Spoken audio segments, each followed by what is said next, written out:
Nabi kita Muhammad alaihissalam, yang bukan hanya seorang istri, teman-teman saudara sekalian. Pangkat istri itu sendiri, apalagi kalau buat Nabi Muhammad tidak pernah hanya istri sih. Kalau istrinya sesiapa, kita bisa bilang dia istrinya fulan. Tapi kalau istrinya Nabi Muhammad, itu kan pastinya udah melewati sensor-sensor yang sangat banyak dari Allah Subhanahu wa Ta'ala, sampai dipilihnya perempuan agung ini menjadi istrinya Nabi Muhammad. Jadilah seorang istri yang gak pantas diduain. Jadilah seorang istri yang gak pantas ditinggalin. Jadilah seorang istri yang gak pantas dilukai hatinya. Jadilah seorang istri yang gak pantas dibuat sedih sama suaminya. Kalau kamu seperti itu, maka kamu akan lihat bagaimana nanti suamimu memperlakukan kamu. Sayyidah Khadijah kayak begitu. Sayyidah Khadijah, innaha maqala la qattu 'inda zawjiha. Sesungguhnya beliau adalah seorang perempuan yang tidak pernah berkata tidak kepada suaminya. Bilang enggak tuh nggak pernah sama suaminya, teman-teman sekalian. Lantas kata-kata apa yang keluar dari Sayyidah Khadijah? Innallaha la yukhzika abada ya Rasulullah. Gitu. Allah nggak akan pernah mengecewakanmu wahai Muhammad. Itu ucapannya. Seorang istri yang bisa ngomong kayak begitu loh sama suaminya. Aduh Muhammad, kamu tuh takut dari apa?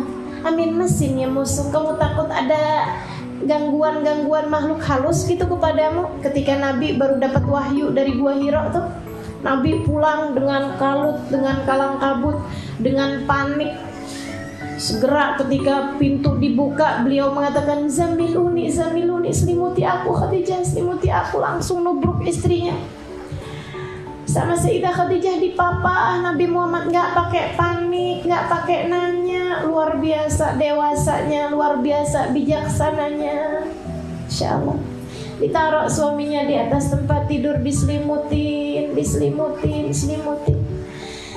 Ditenangkan, dirapikan sampai tenang. Enggak juga ditanya, duduk aja di sampingnya sambil ngeliatin. Habis itu Nabi ini cerita, tadi Khadijah waktu saya ada di gua, tiba-tiba datang seseorang peluk saya. Dia bilang, Iqra, baca Muhammad. Saya bilang saya nggak bisa baca. Dia peluk saya Khadijah sampai kenceng benar, sampai saya jadi sesak napas. Dia kemudian melepaskan saya. Dia bilang, Iqra ya Muhammad. Saya bilang saya nggak bisa baca. Dia peluk lagi saya Khadijah sampai saya kira itu adalah kematian. Dia kemudian lepas saya lagi, Iqra ya Muhammad. Nah Nabi Khadijah peluk lagi saya. Didengerin cerita sama Sayyidah Khadijah. Habis selesai cerita, Sayyidah Khadijah nanya, kamu sampai ketakutan gini, takut apa sih Muhammad? Cakep ya. Bin mesin ya Mus, kamu takut ada gangguan-gangguan makhluk halus gitu? Kamu takut ada sihir, jin, segala macam kena kamu gitu? Iya, kata Nabi Muhammad, takut. Apa katanya Sayyidah Khadijah?